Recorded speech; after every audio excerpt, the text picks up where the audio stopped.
Good afternoon, good evening, good morning, wherever you are, and welcome to Nerd Tube. We are talking, I'm about to say the mummy. We are talking Moon Knight, episode 3, Friends Reunited. Is that correct?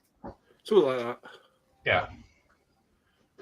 Okay, I'm here with first of all, the Mummy Returns. That's why his name threw me off. How you doing, mate? I did all right. And also Reverend Jake. How you doing, mate? I feel like I changed my name to Mummy Knight.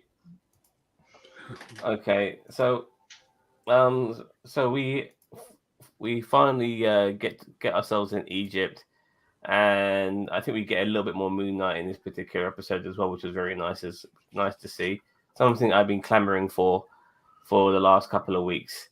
But in this episode, we do begin with a little bit more of Layla at the beginning. Reverend Jake, as our Reverend Moon Knight expert, was that lady supposed to be the one she was talking to when she was getting a fake ID and fake passports done? Was Got that no supposed idea. to be her mother?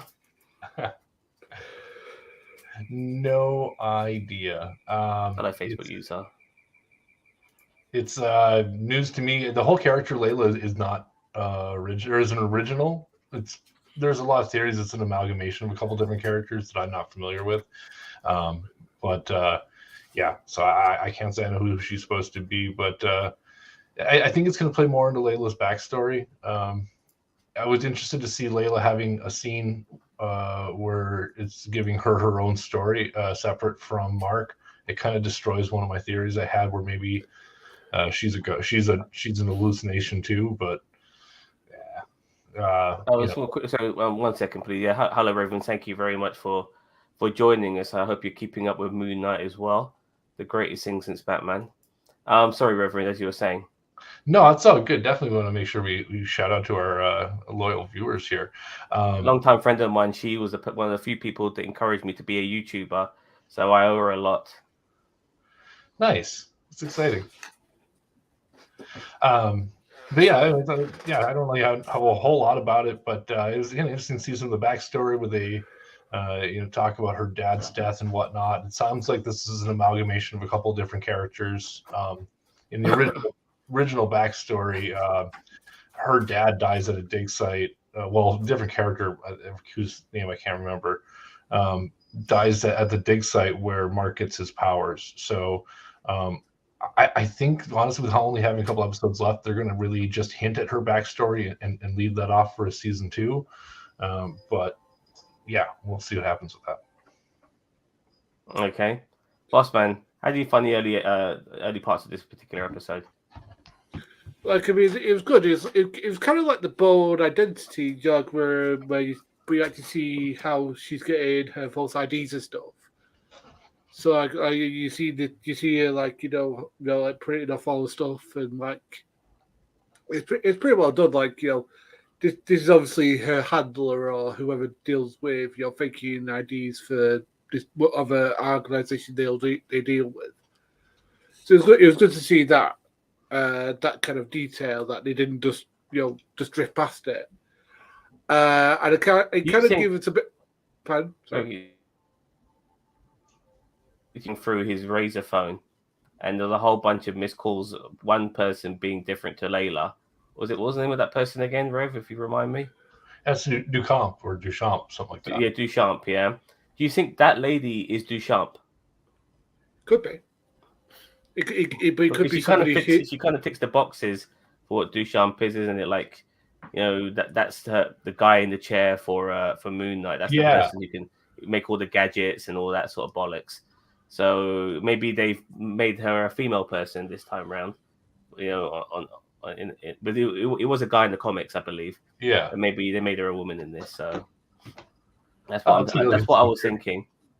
Because I initially assumed that the actor who died in the skiing accident, the one who was on later on in this episode, he would be playing that role. Obviously, I was totally wrong about that.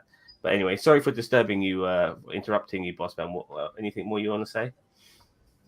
I just say that it was just good that we got that little bit of world building of that they're not totally alone. That there are people who build up their sort of like their world around them. That Mark actually works for an organization. He's not totally off grid, as it were. Yeah, I mean, it's funny in a way because Mark Spector himself, like, is he a James Bond type of character? I mean, he feels like he is a bit like that, but there's more to him than meets the eye as well. And I think he's very dark and shady. And the funny thing is that at the beginning of this episode, I assumed that him and Layla would go off to Egypt together, considering they were together at the end of the episode. Well, apart from when he wakes up in Egypt, but no, he leaves her behind, and she has to fucking make her own way there, which was interesting way of doing things. But I guess he doesn't want her in harm's way, and obviously by coming to Egypt, she would be. Did you guys find Egypt or Cairo to be authentic looking to you? Because one of my issues with this episode was how unauthentic Egypt looked. You know, I mean, it looked like sets. It didn't look like fucking Egypt. It didn't look as like somebody Cairo. who's never been there, as I said, like I don't know how it's supposed to look. So, I've been to Egypt. I just haven't been to Cairo. I've not been to Cairo. I've been to Sinai. Again, I was more invested in the story than I was in the set pieces. To be honest with you, I was more interested in the story they were telling. To be honest with you, as a smarty comic book fan that sounds, that's kind of thing I was into. Yeah, fair enough. I mean, I know countries do get modernized and stuff like that, and the appearance they once had. Then there's not necessarily dark, sandstone alleyways and stuff like that necessarily. But I don't know. There was just something that felt very inauthentic, unauthentic about. Well, I imagine it was that stuff. Yeah, I guess it just. I don't know. But anyway, I don't want to harp on about that too much. Reverend Jake, what do you think of the fight scenes, especially the first one? I like the knife planet. It was really great. I really like the fact that they did a jump from Mark's perspective, which I think really highlights what I want to talk about more so in this fight scene rather than fighting itself, is that we see there's some sort of third personality. Yeah, that's what I want to talk about as well. Yeah, and I think that's Jake, really. What's his face? Jake Lockley, the normal third personality, is normally not violent that I'm aware of. I mean, he is as much as Stephen Grant is also supposed to be a billionaire, but he isn't he? I mean, so like they definitely change things around. Yeah, 100%. Sorry, I just want to quickly read this response here. My sister from Raven here. My sister has been to Egypt a couple of times, and I've seen the pics. I'll compare it when I see it. Fair enough. Yeah, I've sadly never been there either. I was fooled enough on the ground scenes. When you're on the rooftop, it's definitely a set. It's got that set feel to it. But the ground scenes look legit to me. There's pyramids in the background. That's as much as I know. Hello, Juicy.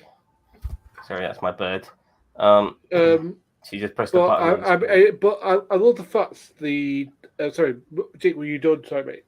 No, I mean that was just my comment as far as seeing Egypt and whether or not that was accurately Egypt. But I mean, as far as the third personality goes, I think that they're going to switch something up. It's not going to be the traditional Jake Lockley that we know, and maybe he is going to be a little bit more violent. Otherwise, maybe there's going to be additional personalities in there.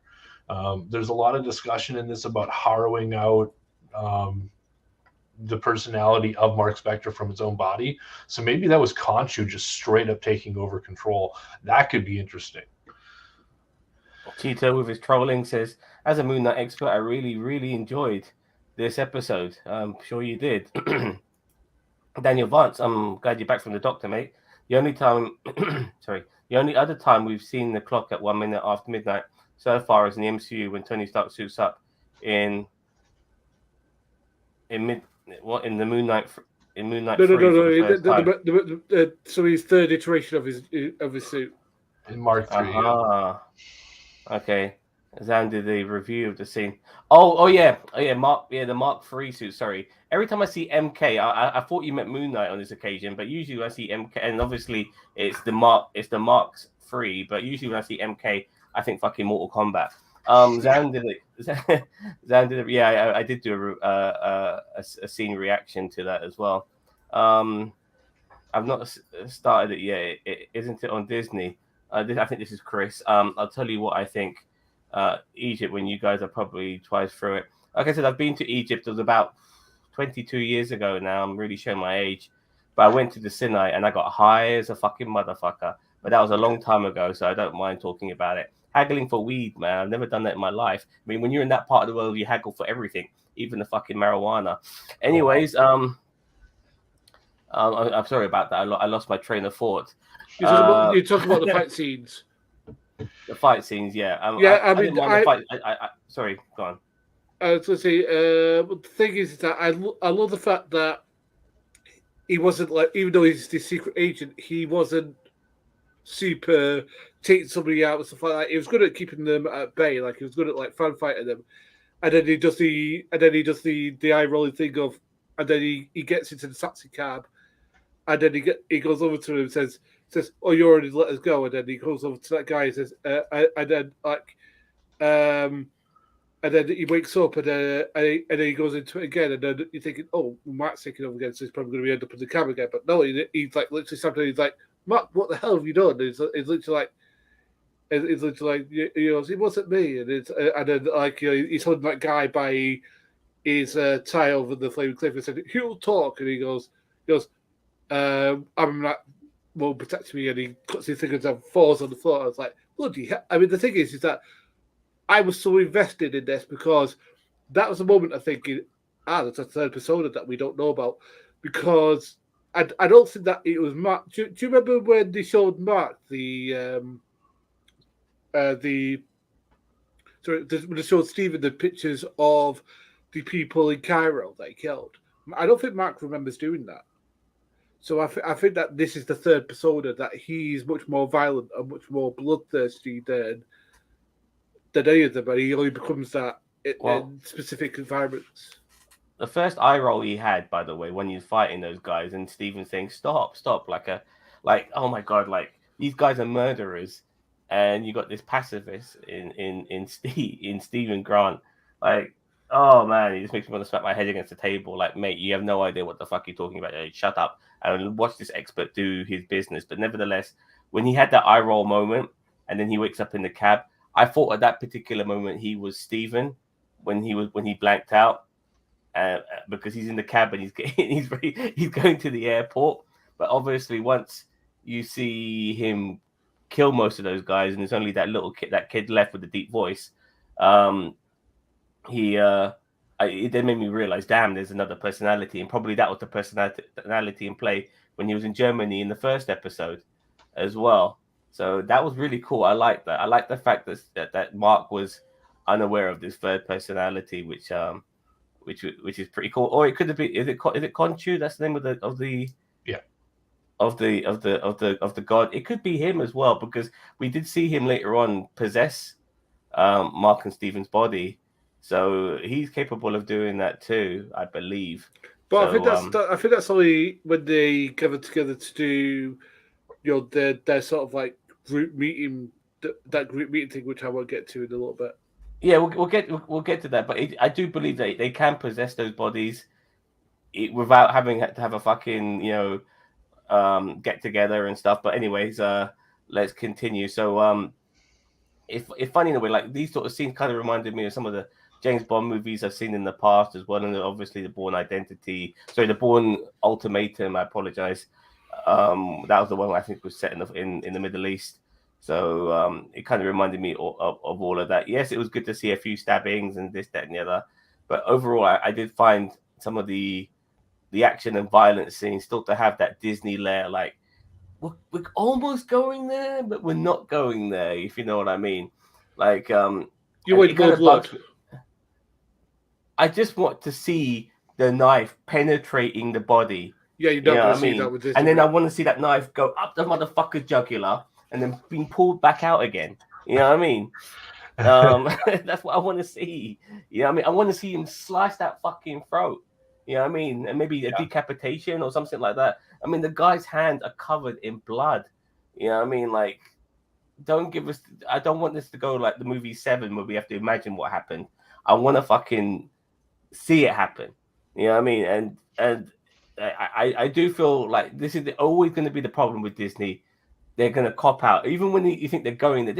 This fucking show, I had to fucking change my settings. I never realized I had to do this to fucking adult certificate or adult rating settings, and I still don't feel like I'm getting adult content. I still feel it's fucking PG-fied. You know what I mean? And that's because it's fucking Disney. But still, all right, whatever. The fight scenes were good and all of that. You know, Layla comes in on the scene. Anyway, you got some notes, Reverend Jake, regarding that? As far as when Layla comes in, yeah. Trying to think here. Well, that's nothing specifically on that. Kind of a little bit more to talk about on the fight, as I wanted to call it. That yeah, please do. That it is interesting that Mark stops from punching the youngest kid and slaps him instead, and I think that shows that Mark's kind of a neutral ground. Remind me of Con Air, by the way. Yeah, but I think that shows that Mark's got some neutral ground, which it means that it leaves room for Jake to be really dark, which could be interesting. As far as that goes, trying to think here. So I didn't really pay much attention to Layla in the next part. I mean, there's the part where there's the exposition. The next part I can think of really where Layla became important for me, I think, was in the scene where we're stealing from the sarcophagi. But I really want to talk about the Aeneid before that. But I don't know if I think Layla is a real person. I think she might be made up. The only thing that belays that theory is the opening scene, but kind of fight with that black dude as well, you know. Yeah, well, yeah. So she has some screen time by herself. Yeah. Kind of the only thing, but Cheeto was talking about how he didn't think we could make it a believable scene where where it's all made up, where he goes to the hospital and all of this is in his head because we've seen too much, and Layla knows who Moon Knight is. And I thought about that. Layla hasn't been told about the other personalities, but she has been told about Khonshu and his Moon Knight superhero abilities, and that just doesn't seem quite right. Something seems off about that, and that's kind of my off thing of the episode. I always try to find something weird in each episode, and that's my thing. This episode is, why would she know about that but not his other personalities if Mark was aware of them? And Mark says in here, "Oh yeah, I've known about it. I had it under control." But that kind of, like I said, that kind of plays, and that stuff happens later on. I'm kind of jumping ahead of the game here on that, but I think that there's some room for her to be made up. I forgot when she comes in. Actually, how did she come in? When she came to Egypt, like where did she meet him? She runs into him on the street when he's looking for the sarcophagus. Okay, because this was after he has his. Yes, his, the Aeneid scene happens first. Let's get into that. Like he has to now. He tells Khonshu, look, why don't we speak to the other gods, get them together, and tell them what the fuck's going on? And Khonshu says, well, if I do that, it's gonna, I might be turned to stone, but they have to do that. What's the worst that could happen? So they do a solar eclipse, and then they go into this this pyramid. It's a great pyramid of Giza. Yeah, Stephen is freaking out and stuff like that, and we meet all the avatars. My God, my goodness, that avatar of music and love. What a gorgeous woman she is, and I love it. When you see hot women playing like the avatars of, or like they're playing Aphrodite, and in this particular case, the avatar of music and love. It's a shame that Mark is already with somebody, because I would love to see something going on between them two, but maybe with Stephen. But then again, Stephen's got something going on with Layla as well. He's proper smitten by her. And Layla's a beautiful woman herself. So we'll see how all that works out regarding the love triangle between Mark and Stephen and Layla. But Bossman, what did you think of that trial scene because we saw Richard Harrow coming in, Arthur Harrow coming in. Yeah, coming in and being on trial. And I personally thought it was fucking stupid because they were holding back information. Like, this guy's got the fucking scarab and he's looking for the goddamn fucking tomb of this Artemis or whatever the fucking name is. Like, why didn't you bring that shit up? But no, they were reluctant. But I did thoroughly enjoy the acting of Oscar Isaac. When every time he was possessed and he's talking, but you can see physically in his face, like, as Mark Spector, like, what the fuck is going on here? You know what I mean? I thoroughly enjoyed that. What did you think of it, Bossman? I thought it was great world building, because the thing is that we don't know, like, we didn't know if like the other gods had their avatars as well. What kind of relationship does kind of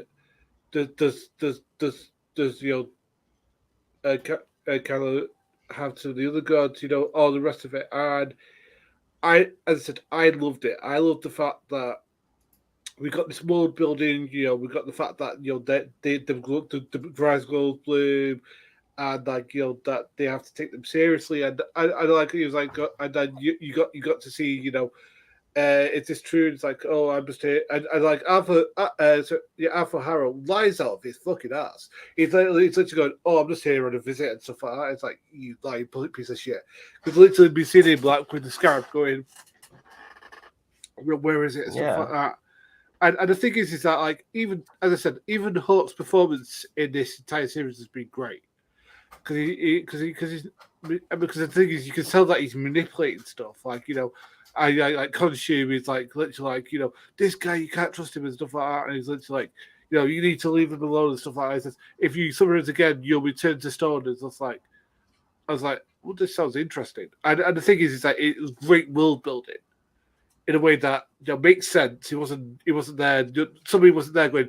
Now the thing is, you need to have somebody like stop the episode for 5 minutes, because the thing is, viewers, they showed us a way that made sense in the story that they're telling. That they introduce the avatars of the other gods, that Khonshu had displeased them before, and that if he does it again, there's going to be a consequence. And it was great world building of what could happen, what's gonna happen in future. And I thought it was great world building, that we got introduced to the avatars, and that they don't particularly care for Khonshu either. So, well, they just want to mind their own business. They're a bit like the Eternals, like, yeah, we're super fucking powerful, but we ain't gonna do shit. You know what I mean? It's like, yeah, we'll just let them. Like, where have I heard that before?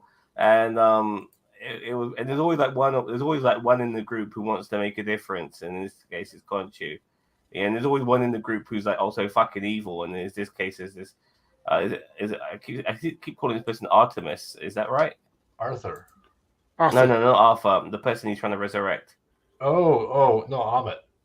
Ammit, yeah, sorry. And so there's that person. Obviously, that person will come into play. I do believe they will get resurrected and we'll have some sort of god fight. But nevertheless, this trope, I feel like it's been done before, but it was still okay for what it was, I guess, And there's always like somebody who's like kind of torn in between the two, which is that goddess of music and love. She wants to do the right thing, but she understands where Khonshu's coming from, or where Mark is coming from, so to speak. So we'll see how all of that pans out, and maybe we'll get a love square as well if she comes into the scene. So yeah.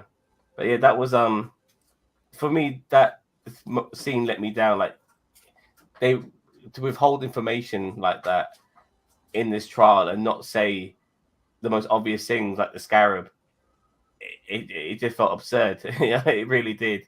Like, what the fuck is going on here? But fair enough. Yeah. So like the lady, the music of the lady of music and love.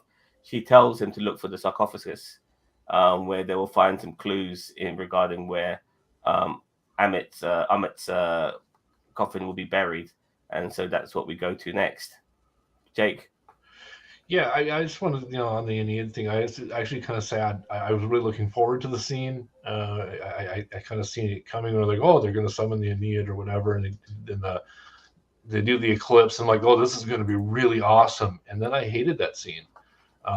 Like you mentioned, they don't bring up the scarab, and it's kind of the writer's oldest trick. If you want to create a confrontation between two characters that shouldn't have a confrontation, just have them omit information in a conversation. And they leave out the scarab. And even in the lead up to that scene, Khonshu's like, oh, we need to have indisputable proof against Harrow, but he doesn't have it. So it's kind of like, well, why'd you do it? Which kind of leads me into the thought that I think this is actually all part of Khonshu's grand master plan. I think that he's kind of playing a higher game of chess, and in this higher game of chess, he's sacrificed himself in order to make Amit make her play. So now that Arthur Harrow / Amit thinks that Khonshu's off the board, he's going to make the play, which is going to give them the indisputable proof that they need to lock Arthur Harrow / Amit away longer. And so I think that's kind of part of the bigger game here. And I think that the goddess of music and love or whatever is kind of hip to that because she's an old friend, it says that they're old friends. And so I wouldn't be surprised if there's not kind of something more going on there and Khonshu's grander master plan.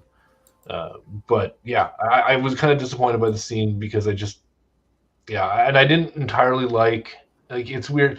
You're right.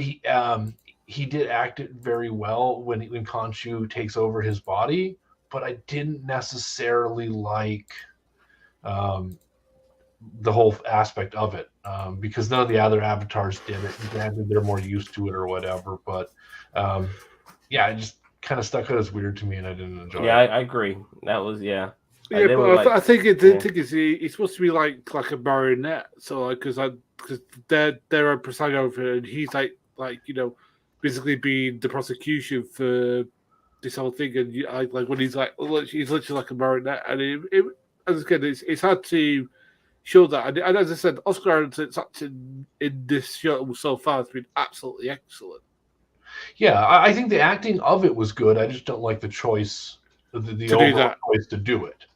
And but I mean, if you're going to act it out, yeah, it's very well acted. It's acted way better than the last thing that I can think of like that was the Enchantress in the first Suicide Squad movie was supposed to be very marionette, and she just waves around all weird. So he definitely did it better than she did. There were some memories I never wanted to have again. Let's have a look what Cheetah has to say. I find it interesting we've got no mention on the snap. How did that affect these gods? Yeah, I agree. We didn't get mentioned on the snap, but we did get a mention of oh my god, what was the name of that city? It was in Falcon and Winter Soldier. They go to that. Is it Madripoor or something like that? Yeah, that gets mentioned, but we'll get to that in a bit because that happens a little bit later. So, in order to find this, I'm always get worried. Sarcophagus. Yeah, to find this tomb, Mark just basically asked some street vendor, like, yeah, do you know where this fucking thing is? Right. And the guy like, yeah, yes, of course. There's always these like these people who work in these sort of shitty jobs somewhere, like they could be cleaning your shoes or whatever. It could be a fucking beggar like in John Wick, or in this case, it's this dude. But yeah, they get the information. I think it's because if anybody, because never, it's like NWA, never underestimate the power of street knowledge. Yeah, I agree.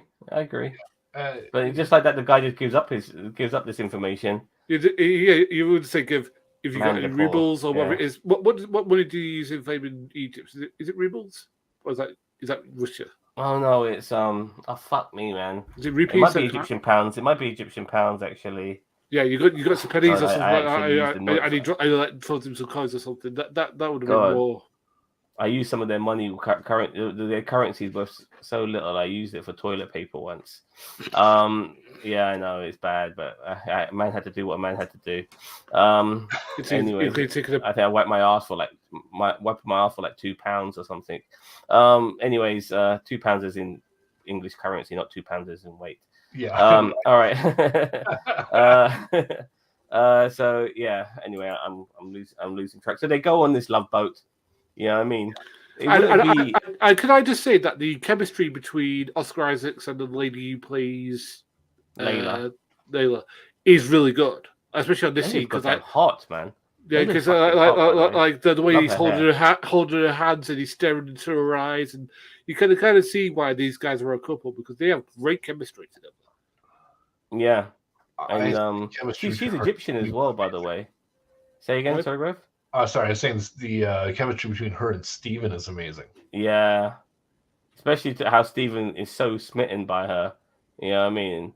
But yeah, she was smoking today, man. And you see them obviously talking about their past and stuff, and maybe trying to sort things out. And you see some sort of party happening on the other end of the boat they're on. It wouldn't be Middle Eastern if without somebody going, "Ah!"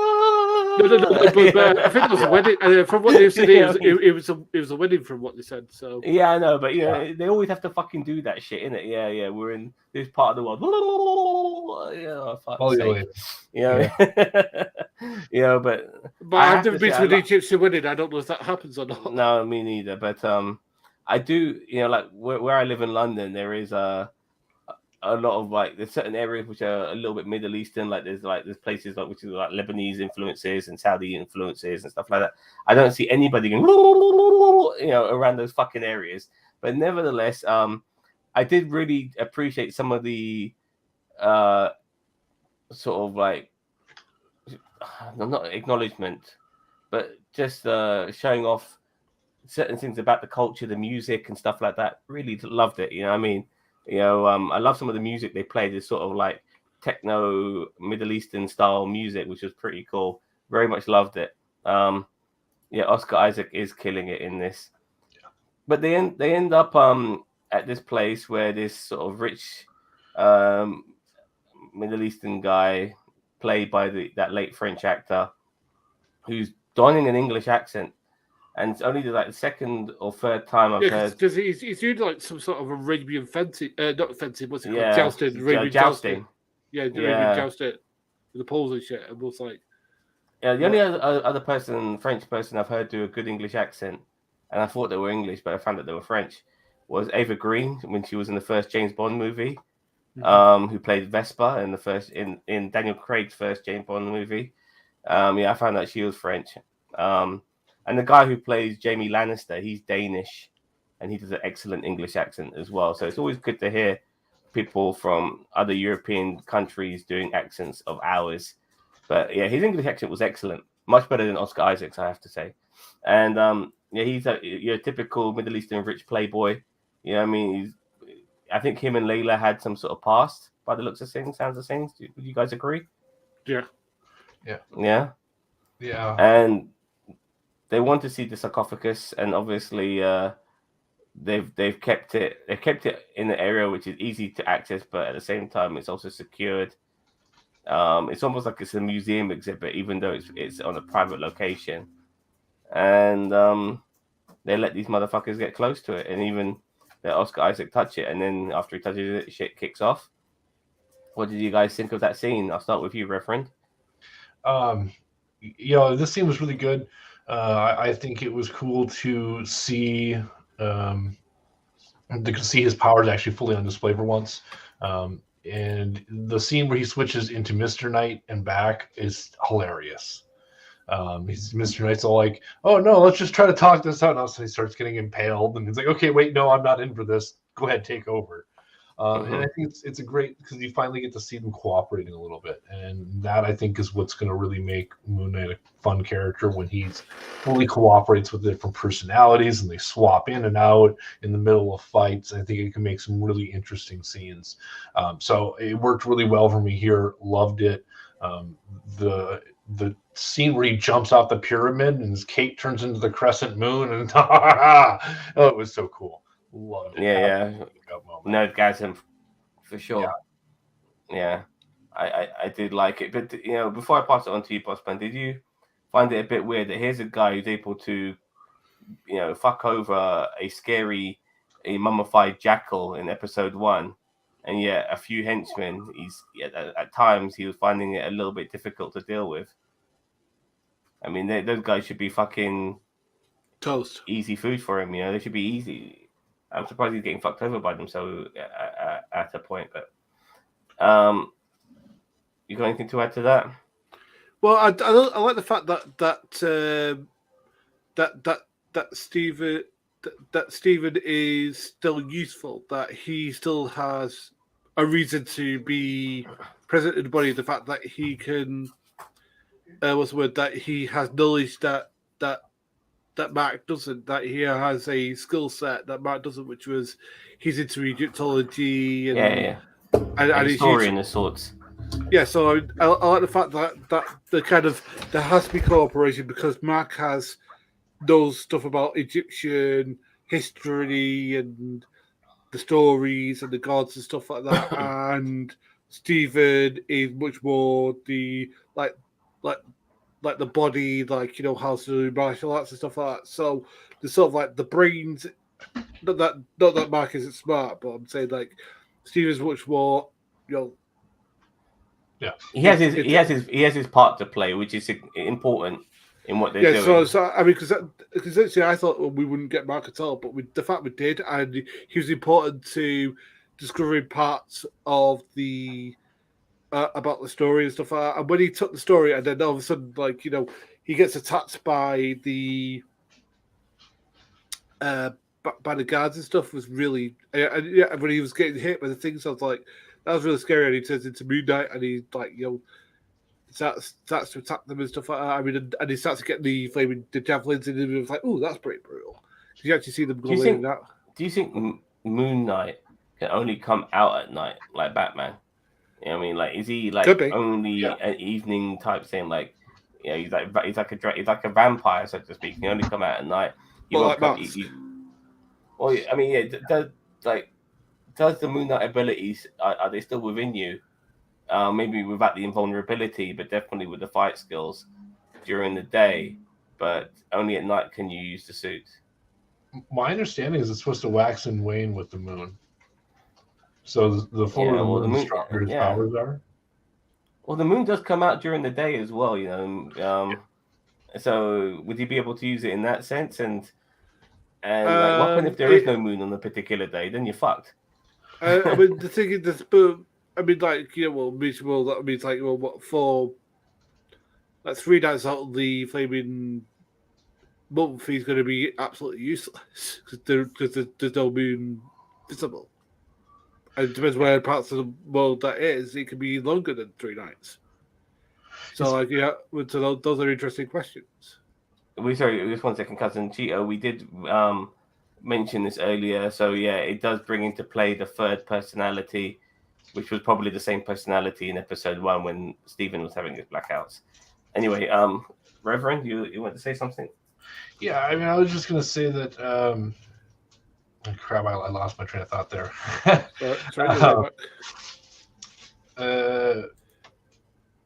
Sorry, I've totally lost it. Just we'll go on from there. But just gonna no problem. You're saying before they actually did kick off, Richard Harrow comes in.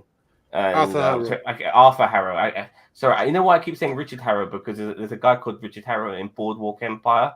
Did you ever watch that? Yes, he most the guy with half a face. Occasionally. Who was a marksman. He was Richard Harrow. And so I keep thinking that guy, you know what I mean? But Arthur Harrow, by the way. And by the way, did you guys Ethan Hawke's character, but did you guys ever hear the glass under his feet at certain points in this episode? Yeah, that was pretty do you know what?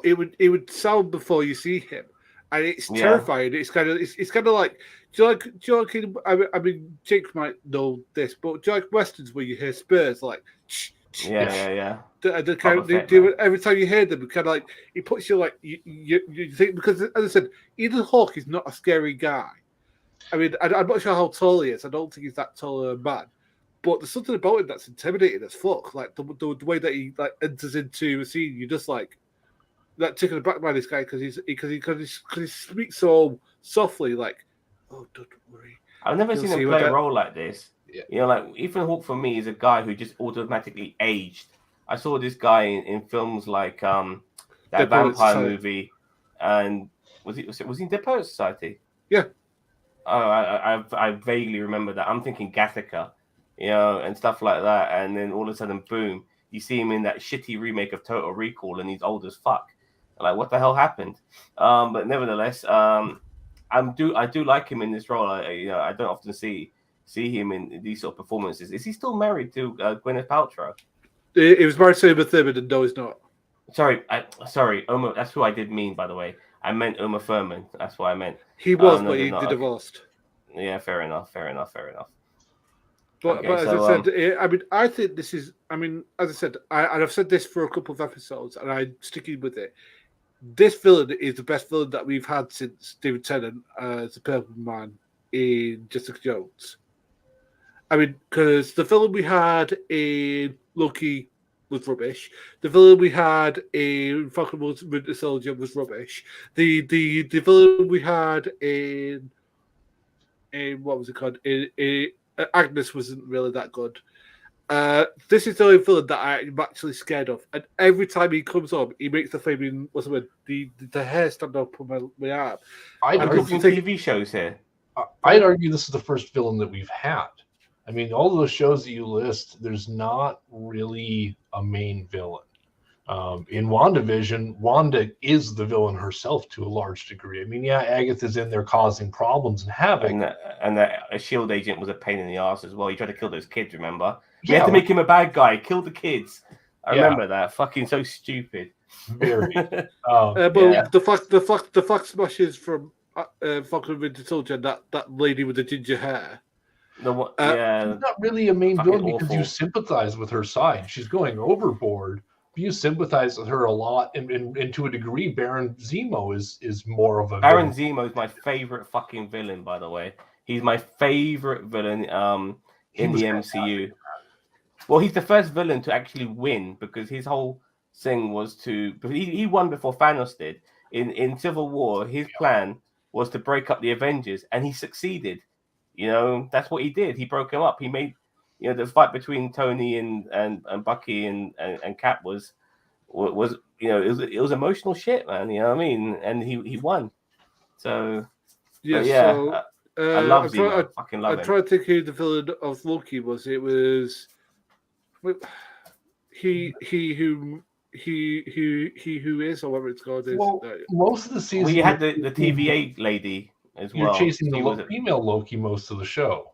And she's very much a villain in the beginning. She's killing guards randomly. She's a villain through the first half, and then they do a switch act like Final Fantasy IX, and all of a sudden you got a different villain in the last 10 minutes of the last episode. Well, she's trying to stay alive because in this world, like if you're a variant, you're dead. So it's either kill or be killed, as far as she's concerned. And that's true. You know what I mean? From the point of the storytelling, she's presented as a villain. For me, the villain was the TVA lady. She's a villain, and I think the point I'm trying to make is that all these shows use multiple minor villains instead of a big bad that you can really get behind, like Arthur Harrow. Arthur Harrow / Amit. You can, from the very first scene you introduce him, you're like, this guy's crazy, and you know he's a big bad guy. And they haven't done that in any of their shows yet. Is the point that I'm trying to make. But I would still say that he is the best threat / villain, whatever you want to call it, since David Tennant as a Purple Man, because he doesn't yell. He's not like yelling all the time. But he speaks quite softly, so you have to kind of lean in a little bit. And like because I watch it on my phone, so I lean into my phone a little bit every time because he speaks so softly.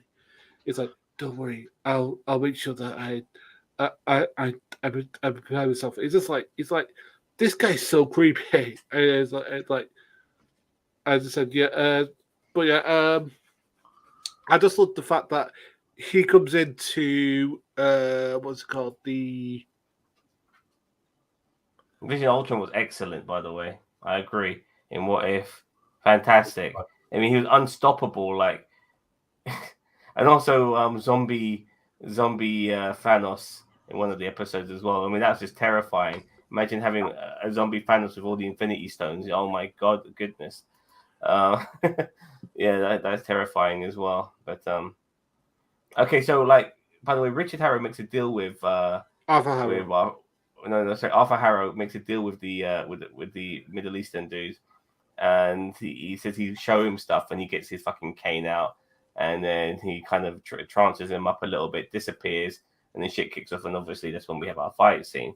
But he also destroys the sarcophagus, but the remains inside it are still there, and they do end up stealing it. What's her face has a fight with the bodyguard. Yeah, Layla does. She does stab him in the shoulders here, so I don't think he's out of the picture. And Moon Knight does throw a boomerang at the Middle Eastern dude. and so I don't think he's out of the picture either. One with the English accent. We'll see what happens. Obviously, unfortunately, the actor has passed away. We might not necessarily see him for the rest of this show. I do believe they want to bring back the character again, for next season if they do a second season. But we'll see if they do a recast or they will have to recast. There's no doubt about that. But we'll see how they explain it. Will it just be a straight up recast? I thought he killed him at the end because we never saw a body. We just see him whelp. If it's a Wilhelm scream, he's dead. But there's no Wilhelm scream. So because of that, I don't think he's dead. We just see him throw the boomerang, the moonerang at him, and that was it. And then he rides off into the mist. So he's gone. And so I don't think he's dead. They're leaving it open. But once again, if they do continue with this character, they're gonna have to recast him. Will they just straight up recast him and not explain the fact that he looks different, like they've done with Rhodey and several other characters in the MCU? Or will they somehow say that he's got a new avatar or some shit like that? Yeah. It's a fucking moonerang, dude. It's a moonerang. I think they're just gonna recast him and not say anything and just pretend like it was the same actor. That's what they did with fair enough. Yeah, fair enough. Fair enough. So they get the pieces of cloth and they fuck off into the desert somewhere and they're trying to make sense of this. It's funny, they've got Khonshu right there. Surely he should fucking know what to do with this shit, but no, it's Steven. It's fucking Steven. Who knows what to do with this shit. It's just ridiculous sometimes. Like, they've got a guy who knows everything, who's been around for millenniums, and yet somehow at the same time, when it comes to putting this mystery together and solving it, he seems just as clueless as everyone else. It's very bizarre, but nevertheless, Oh, by the way, I'm sorry, massive part I totally forgot. Middle Eastern dude, I keep calling him that because his name escapes me. He mentioned that Mark might have killed Layla's father, who was an archaeologist as well. And Mark, in my opinion, did kill her fucking father. There is no doubt about that. I believe that comes from the comics as well. Yeah, a similar character. So there is no doubt about that. Mark is obviously lying through his fucking teeth by saying that he's just trying to divide us and all of that bollocks. But I think Layla has an inkling that this is true. Let's see. Yeah. So this is one of the stories that I do know, is that traditionally in the comics, him and Bushman are out robbing graves, and they're doing grave robbing and stuff like that. So they hit up this dig site, which is Mark Spector's later wife's father. I forgot her name. It starts with an M. And they're trying to rob them. And Mark's just like, let's tie them up, rob them, and leave them. If they die, who cares? Not my problem. And Bushman's like, nope, execution, and shoots them all. So Mark's complicit, but not responsible for the death specifically.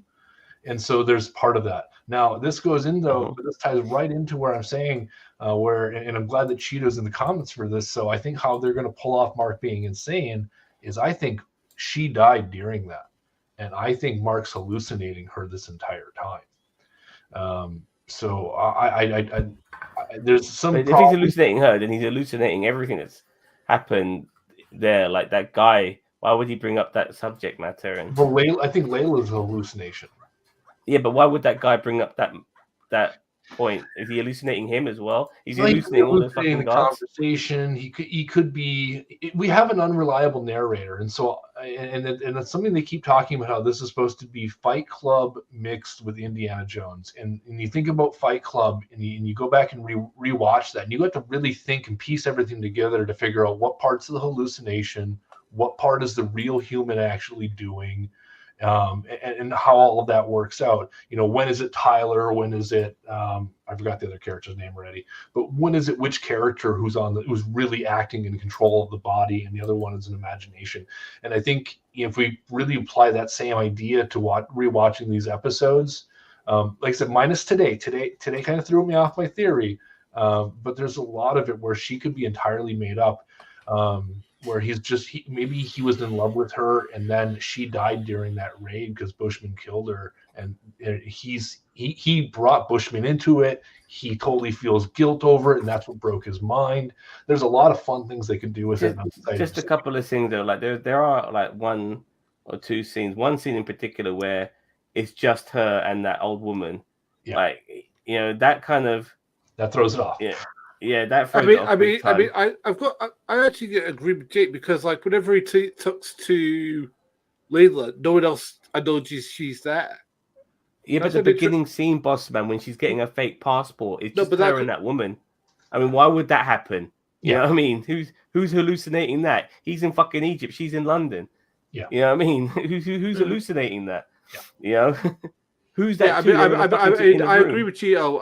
I think it is a hallucination. I think that she's legit, but because it was my answer, because last week Cheetah was saying that there was no way, because of the scenes that she's been a part of where she knows about Moon Knight, there's no way that they could try to pull an episode where we think that none of this happened and Mark's crazy and none of this actually happened.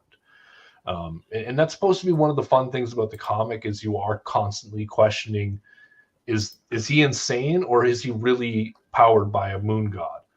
And the only way they're going to get away with that now is if Layla somehow, he doesn't believe Layla's real. So even if we know Layla's real, I think they'll try to convince him that she's not. I just feel that it's either all a hallucination or nothing, because there are scenes where we see other characters without Mark or Stephen being in the scene. We've seen scenes of Layla. We've seen scenes of Arthur. You know, if we see these scenes without Mark being in them, and these scenes exist, and these people are they're scheming, or, you know, trying to get to fucking Egypt in like Layla's case and creating a fake passport, then surely they exist. You know, that's all I'm saying. It'd be very unusual to create those sort of scenes and them not existing, but then that just be so illogical to do. You know what I mean? It'd just be so illogical. You know, like it'd be terrible writing. And if they did do that, I would slam this series. I really would, because it'd be the most stupidest thing ever. No, I know you didn't say that, dude. Yeah, no. I was saying the only way your solution works is if Layla's a hallucination. Yeah, but nevertheless, we get the body gets given back to Steve, and Steve goes, "Cheers very much, mate." And then, like, this is a skill level I've never seen before in my life. He was able to sellotape these pieces of cloth together on sand. You know what I mean? Like, that's a level of genius. You know, I can't comprehend. I mean, that guy's got some skills. Yeah, he's got dexterity that I don't have for certain. Why doesn't he just do it on the headlight over on the road on top of the car that he was at? He had plenty of light there. Everything was perfect, but he can apparently only change personalities because because he's shy. Mike, by the way, just before I get any further on this scene, it's amazing how many moments there were.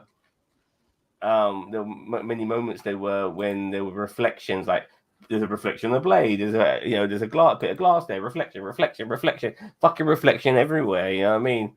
But yeah, I was correcting Boss Man. I said last week, I did say that in the beginning. I thought Layla might have been a hallucination when I saw her outside the window with the scarab. Yeah, fair enough. I mean, yeah, he's just correcting there. I knew she wasn't. Yeah, I get you, mate. I get you. No. I mean, I just think that the idea that she went away when he got the scarab and she was the one who brought it, so that kind of defeats that. Yeah, and she was in that room with all those people in episode 2 as well, holding up the fucking scarab and all of that. You know, so either it's all a hallucination.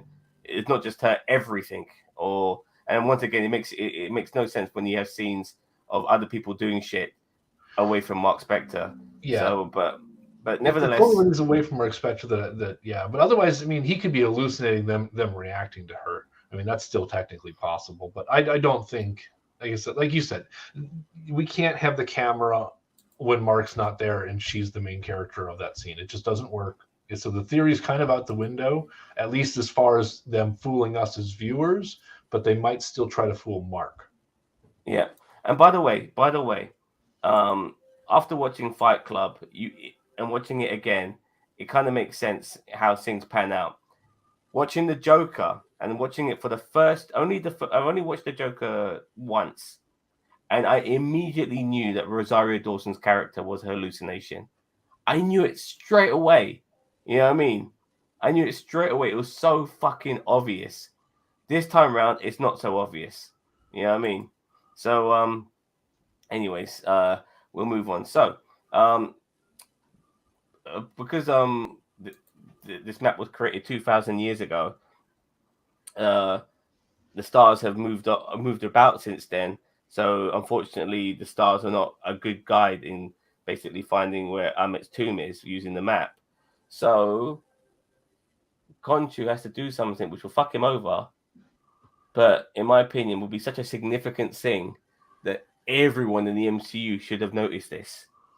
He changes the stars. That was, I've got to say, that was the most awesome thing I've seen. Where he literally turns around the night sky like what, back 2,000 years or whatever it was.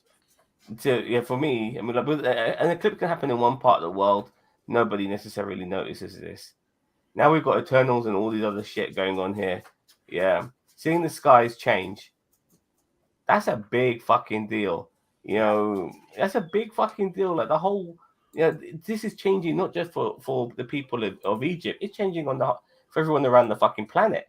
They're all significantly, dude. I mean, I'm willing to bet that it is, because we are talking about constellation of stars, and you saw how much of a significant change it was just in Egypt. You know what I mean? In different parts of the world, it would, you get different.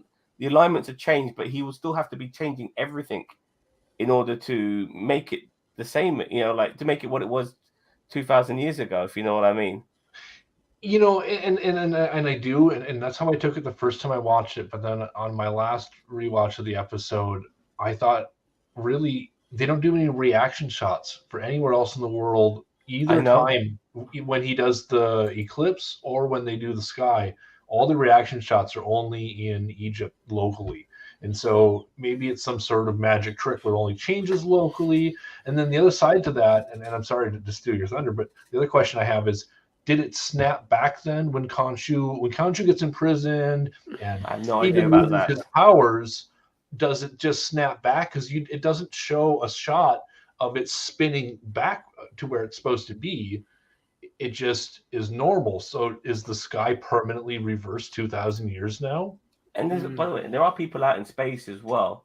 So this shit will be affecting them. You know what I mean? Affecting our guardians and God knows what. 1 minute they're flying along, fucking stars hit them. So my final decision on it was that I think what he did was generally just a mass hallucination. If you're in this general area, now the sky looks like this. Nothing technically got moved. I just made it look like this. But everyone saw it though. So no, that was the end of my thing. Oh, everyone in Egypt saw it, but like, where does the borders change on how much? I mean, like, we're not talking a little movement here or there. This shit was like speed of light sort of looking. You know what I mean? Yeah. It was like Superman going around the earth to change time. Yeah, I said this was the entire night sky. I mean, the thing is that, because the stars, as I said, the stars move and the flaming, they die out and all this sort of stuff. So it's like literally like, wow. And I think in the nighttime sky anywhere in the world, they would definitely have seen that. Daytime sky, maybe not so much, but I'm sure anywhere where it's dark and it's nighttime, they would see that shit. They would notice that shit, and surely that would. I mean, it's hard to even fathom. You know what I mean? These things. Sometimes it's not good to think about these things too much, but you can't help it. When you're trying to put things together, especially with this expanded universe we're in, with so many fucking players. Excuse me. And plus, we've got alien planets out there. I mean, were any alien planets affected by this? Shield would notice. Shield would notice this shit. You know what I mean? It's local illusion. I would prefer it. I'm hoping it is an illusion, but nevertheless, it was enough to put Khonshu behind bars, or in this case, in casting stone. And by I've got to doing say so, that was absolutely horrifying the way that they're chanting around it, and like you see the thing getting like slowly built, and it's like this like formless stone, and then all of a sudden it like starts to turn into like a statue of Khonshu, and then Arthur Harrow comes in at the end, and he goes, and with a whisper, he just goes, "I'd just like you to know, everything that's about to happen is your fault." It's literally like, you know, our head started like standing up, and he was like, "This guy is terrifying." it'd be interesting to see when he it's funny in a way because he's one of the more sympathetic villains, even though he's done some fucked up things in this episode, in this season so far, like killing people who have yet to commit a crime. But it's interesting. He does seem to be one step ahead, which is kind of fascinating about him, and he's got a lot of people that follow him as well. So it'll be interesting to see what happens next week. But this is what kind of worries me, because with Khonshu, turned into sandstone, we have our heroes have no Moon Knight powers, and that's what we're going to be going into next week. Yeah, which is something I don't like at all. I do feel that we're going to be leading into a situation where eventually Mark, Steven, they'll end up in the nut house. Maybe by the end of next week. I feel that'll be the next step. But they're still in Egypt. They're still in Egypt. I think they will find the tomb or something along those lines, or they'll lose out to Arthur, and he'll take it back to America, maybe. Yeah, I think what's going to happen is that Arthur finds D2 before they do, and it's sort of like a chase, and maybe the like traps, sort of like, you know, like Razor's Lock Stark or something like that, or like the Mummy, where there's like little different traps that try to get him, and like, you know, one group Arthur makes it before them, like releases Amber, and we get to see her full power unleashed. And considering that with just Arthur Harrow as her avatar, she's released Jackal people. God only knows what she can release on the world. Regarding things like, you know, tombs and booby traps and stuff like that, I really don't think we'll necessarily get that. I do think we'll get that sort of vibe of Indiana Jones and the Mummy when it comes to, you know, findings, you know, catacombs and stuff like that. But I don't think we'll be going down the booby trap route. That's just my opinion. I don't know what you guys think. Yeah, I think they're going to try to skip around a bunch of that to save on set pieces. I'm expecting a twist for the big bad. Like I said, I'm still a big believer in the Kang anywhere, everywhere theory. So get ready for Kang. But I think that, you know, as far as the larger part of this goes, I think that Khonshu has a plan. And I think his plan involves getting Cox. He tells Mark, tell Mark to go save me, as if this has happened before and Mark knows how to save him. So I think that there's a lot of room for us to still come out on top. But yeah, we are definitely leading into him going into the insane asylum. We've seen the pictures. We know what's happening. And Oscar Isaac said he fell in love with script on episode 1 and episode 5. And those are the two that sold him on doing the show. I mean, so I'm waiting to see what happens in 5. I think it's going to be good. So I think that that Arthur Harrow gets D2, brings it back to London. Stephen follows him back, and then when he gets off the plane, like, you know, because he's not been keeping up with his appointments with the psychologist, like, they go, right, we've got to put you, and like, you know, and then like a lot of them turned out to be working for Arthur Harrow, like, you know. And then to do like what's called lobotomy and stuff like that, and maybe like that's what brings out, you know, the third personality, and we get to maybe seeing it all its glory, you know, like, you know, we get to see a different side of Dr. Isaac that we've not seen before. I think the third personality will be basically Moon Knight without the suit. You know, I mean, Mark can take care of himself. We've already seen that he's able to handle a whole bunch of people on his own. But this other guy, he's like, you know, he's bloody, you know. So yeah, so I mean, this is the only one that I hope, and that this is one of the few times I'm actually going to agree with you. I'm hoping that this episode they go, we're going to do balls to the wall, bloody, because I want to see this guy literally go full flaming American Psycho on these people, like literally, like, kill one with like a thingy. We see, we don't see everything, but we see like the thing going in, we see some blood, and then we just see like people going down after he hits him, and we look to see. Because then it's like that this shit has gonna be unreal now. This is what worried me about Disney. Sorry, Reverend. This is what worried me about Disney. Like, we've already seen the Disneyfication of fucking Kingpin. I was horrified what they've done with Kingpin in the final episode of Hawkeye. It was an absolute fucking joke, dude. He's trying to kill oh god, Kate Bishop's mum. Kate Bishop is stopping him, and instead of killing Kate Bishop, he's just swatting her away like a fly. Like, he should grab Kate Bishop and say to Kate Bishop's mum, I'm going to kill your fucking daughter. You know what I mean? In front of you, because you betrayed me. That's the sort of Kingpin we know. And then he became some fucking fat fucker with a fucking Hawaiian shirt. You know what I mean? I know he was portraying something from the comics too, but they really Disneyfied the fuck out of him. And now they've got all these other Netflix characters as well, like Daredevil, which we've already seen in Spider-Man 3. I am very concerned what they do with him. I mean, we've seen Kingpin decapitate somebody with a car door on Netflix. You know what I mean? We've seen how bloody the Punisher was in Netflix, in that jail scene, one of my favorite scenes. You know, we're never going to get that. Like, these characters are going to Disneyfy the fuck. You know what I mean? Oh my God, I'm really paranoid. You know, I'm really... Blade! Oh my God, Blade! You know what I mean? Jesus Christ. It's gonna... Oh my God, I'm so paranoid. My God, I'm so worried where we're going to be going with these characters. But yeah, I don't think we'll get the darkness that we're striving for, boss man. I really don't. Jake, you're bursting to say something, mate. Yeah, no, I mean, I was just gonna say, I mean, as far as the violence goes, no, you're not gonna get it. It's not going to.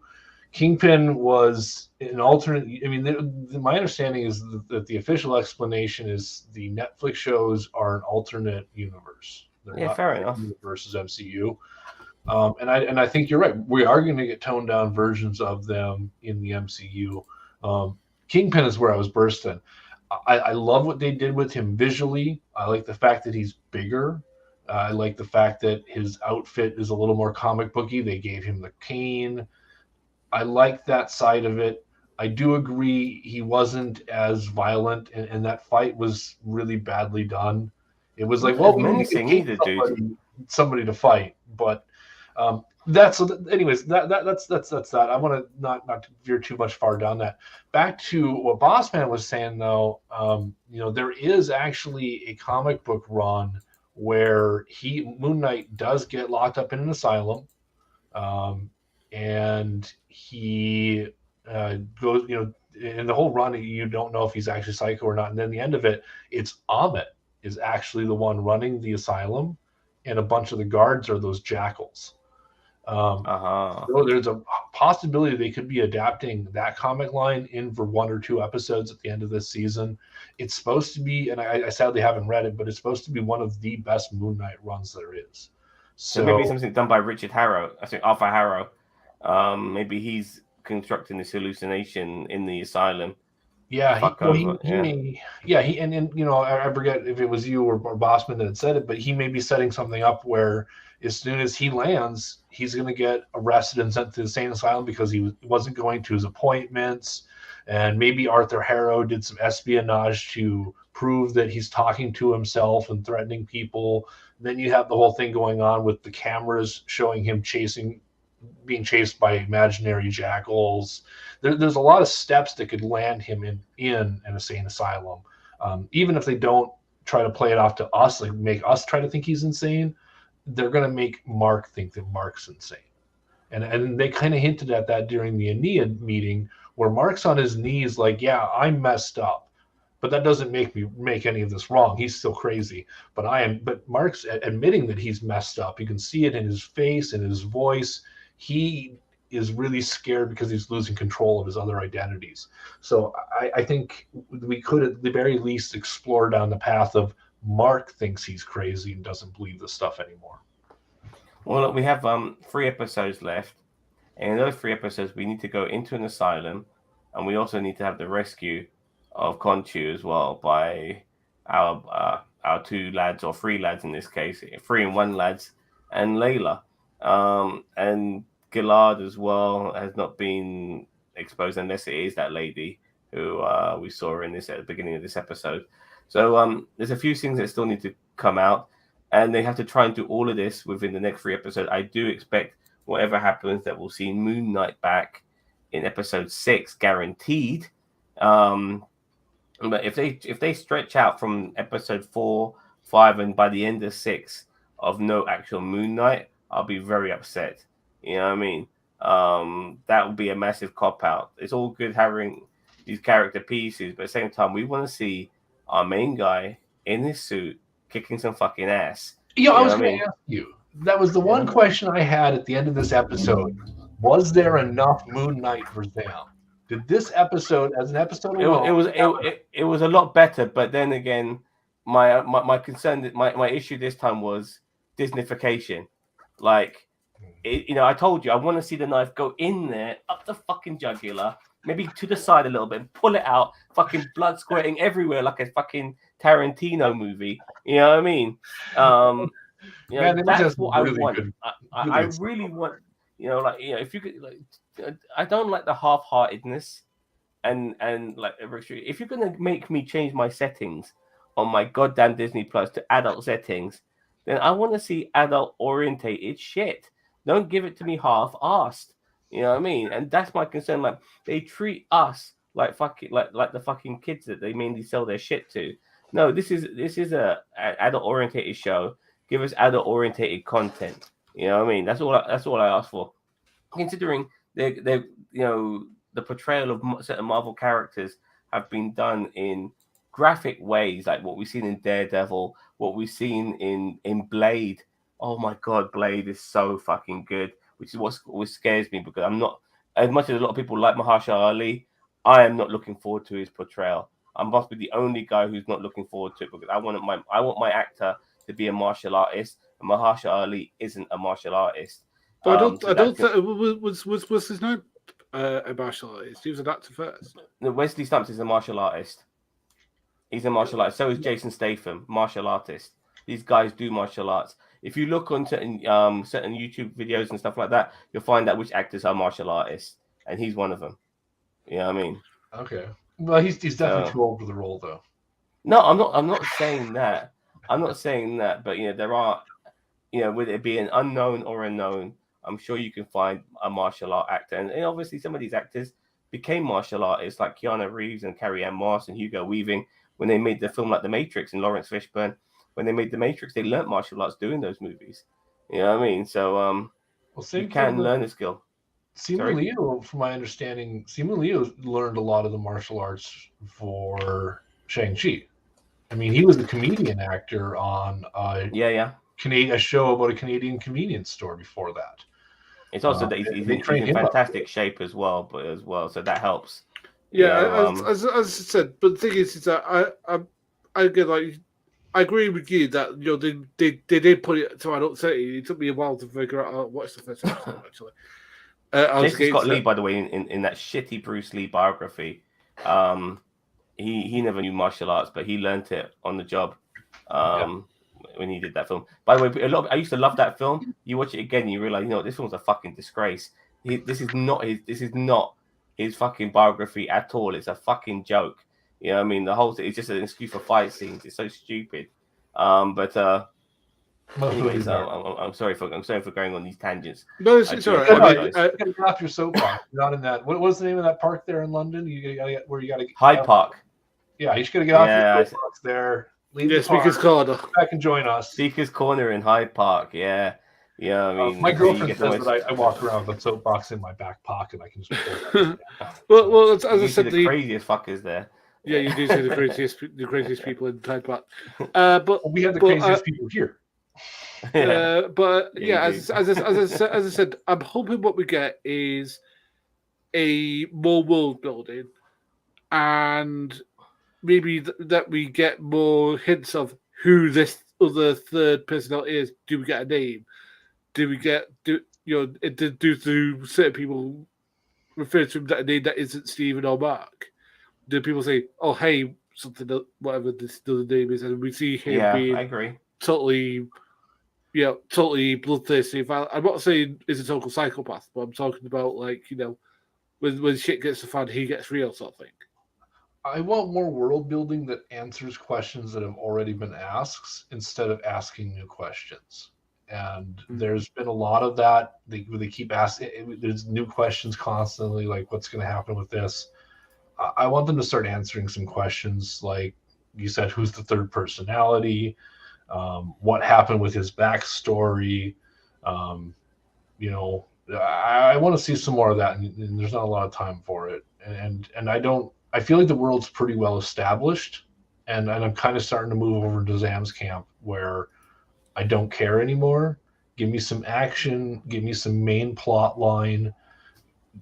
Let's get to Ahmed already. Let's see some more confrontation directly. And one thing that annoyed me this episode is Arthur Harrow comes up, and Mark Spector's in control of the body, and Khonshu's like, "Kill that motherfucker," and he's like, "Yeah, do I really want to?" And then Arthur Harrow leaves after he destroys the piece that Mark needs. And then finally Mark's like, okay, now I'm going to make a dramatic entrance at the top of the pyramid after Arthur Harrow leaves. And it's kind of one of those things where, like, you've ever seen how it should have ended? This episode, how it should have ended. Arthur Harrow shows up, eats Moon Knights, and kills him. Done. That's the end of the series right there. Arthur Harrow does a better disappearing act than fucking Mark does. But Arthur Harrow just literally disappears. The moment Moon Knight comes on the scene, Arthur's gone. You know? Well, then he didn't try to chase him or anything, and there was no confrontation. It's for how many confrontations they've had face to face between Oscar Isaac as any one of his personalities and Ethan Hawke. There's been no actual confrontation, and I'm sick of that. I want to see Arthur show his physical side to a degree. Like, can he kick ass? I'm sure he can. Mm-hmm. Yeah, I'm sure he knows how to. But we haven't seen that yet, so that'll be interesting as well. He is limited a little bit because he's got all that glass in his shoes. But I'm sure he's pretty used to it as well, by the way. So, anyways, by the way, that for me was the most un-Disney-like moment out of everything we've seen. Was him pouring glass in his shoes in his first episode. That was it for me. Other than that, regardless of the stabbings and all of that, people getting shot. Well, I've seen that in previous MCU stuff, so it wasn't that surprising. But the glass thing was kind of psychological, harrowing, no pun intended. So yeah. Anyways, so next episode, expect him to end up in the asylum by the end of the episode, and do we think he'll get his powers back? I think powers back at the end of 5, and then I think 6 will be crazy butt kicking. Yeah, I think 6 will be. I'm hoping 6 will be like I'm hoping it's not a CGI flaming snowfest. I'm hoping that it'll just be somebody in a suit, and that somebody in the suit hits whatever Amadet is, like, whether it be a crocodile god or whatever, in the face quite a lot. I'm hoping that's what happens. And we see like. Or even if it's like some actress that they've put a flaming crocodile head on top of, I'd rather see. The thing is, if it's all CGI, I might have to give this a lower rating than I'm going to at the end of it, because I hate flaming CGI fights. Do you think we will get any other MCU characters in this show? Yes. I'm trying to be. Yes. And who would they be?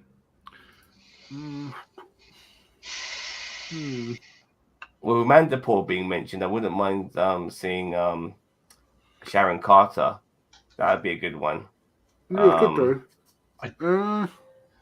Well, okay, so let's I think. want to see Maria Hill. I really want to see Maria Hill more.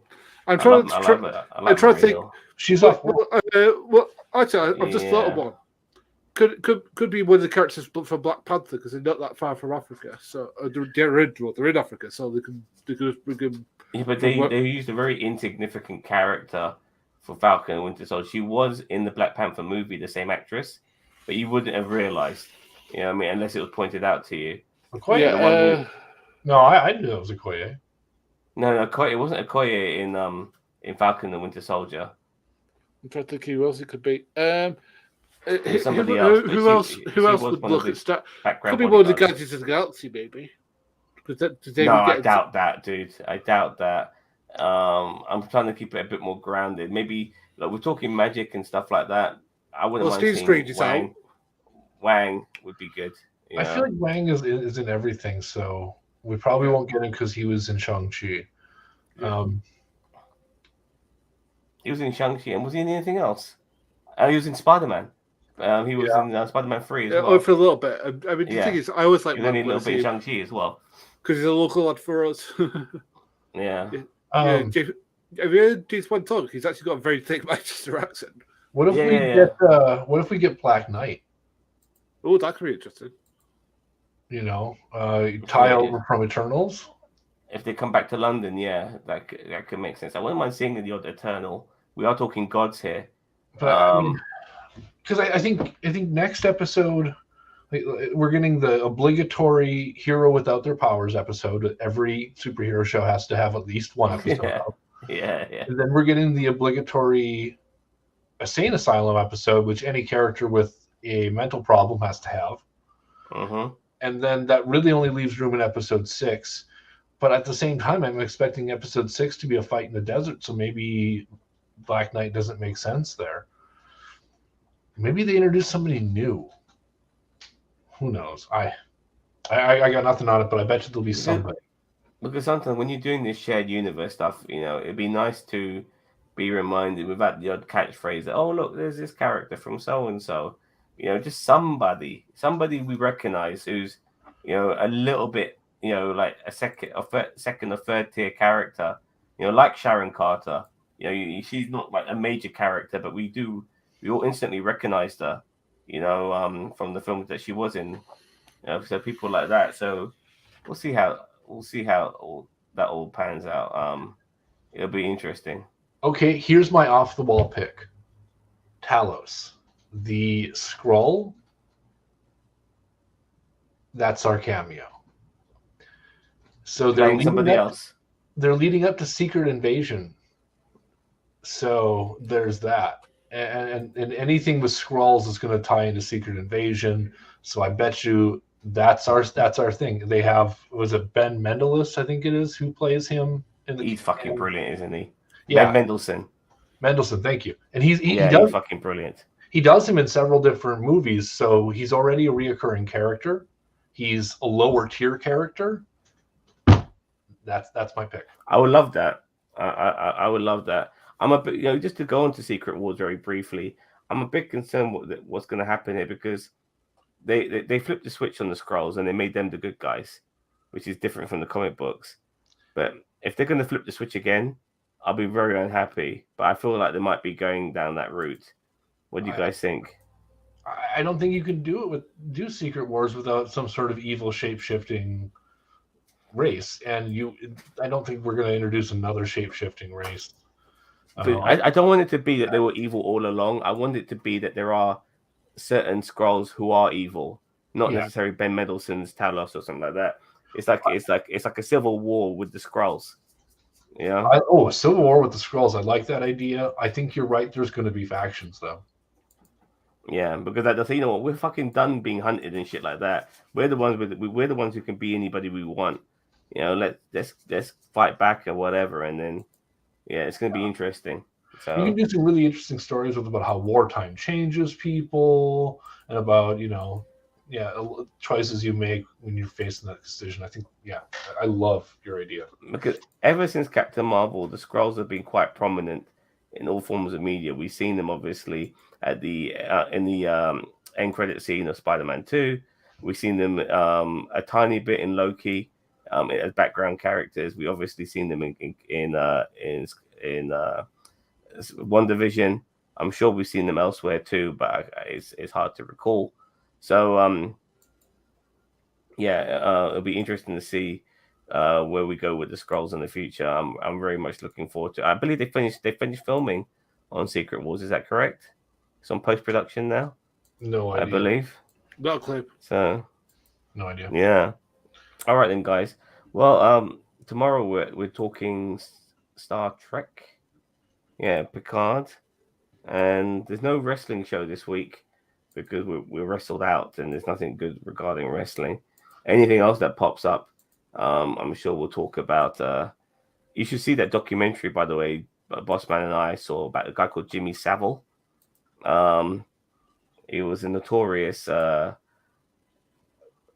sex offender in the UK. He was actually a British icon, and he's a beloved character. But he used his fame and his popularity in the charity work he did to basically commit the most heinous crimes. And this was between the 60s and the 90s. And it was only because of the birth of the internet and stuff like that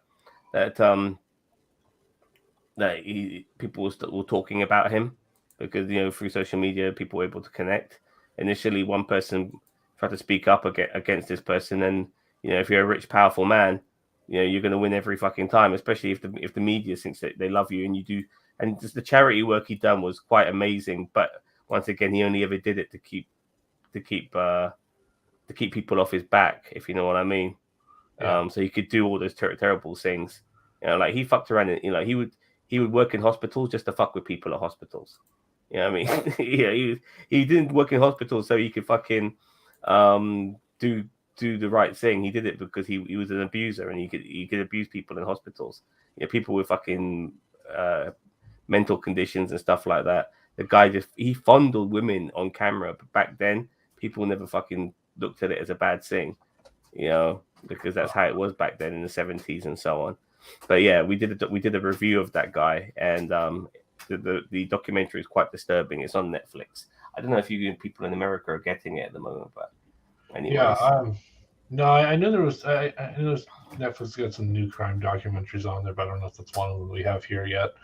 But that's kind of fucked up. Yeah, exactly. Any other shows on the horizon? Have you been watching Halo?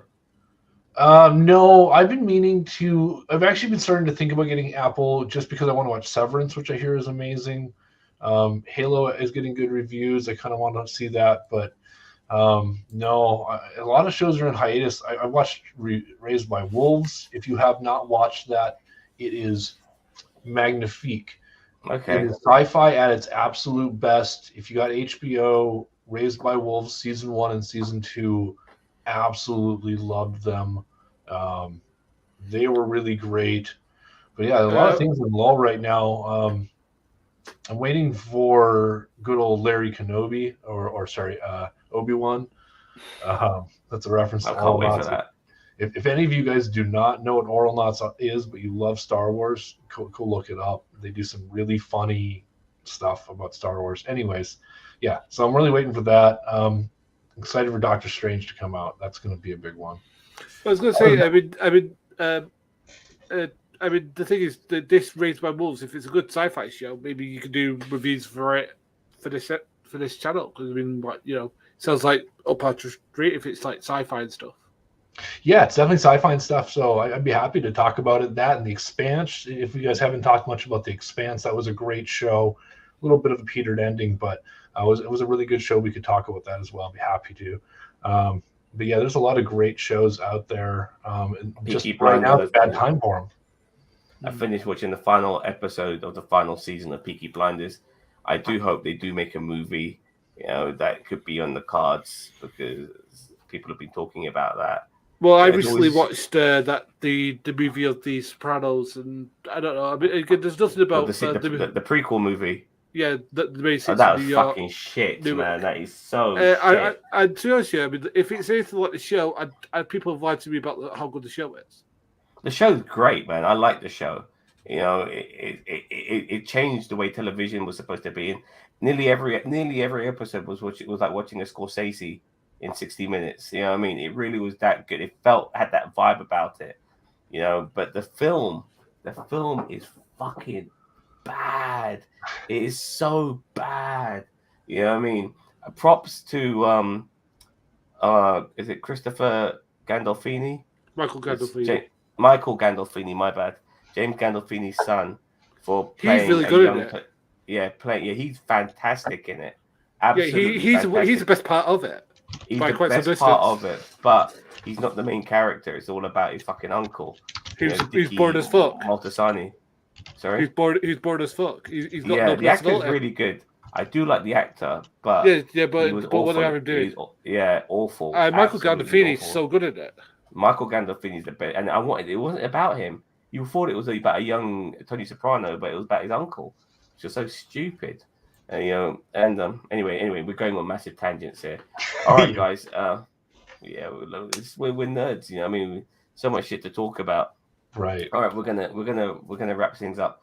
So join me tomorrow with Cousin Cheeto and Mage O'Rage for Star Trek, and keep an eye out for us for anything else between now and next week. Thank you very much for watching our podcast. Don't forget to like, share, subscribe to NerdTube, the greatest YouTube channel you never fucking heard of. I'll see you cunts later. Bye-bye. See you guys.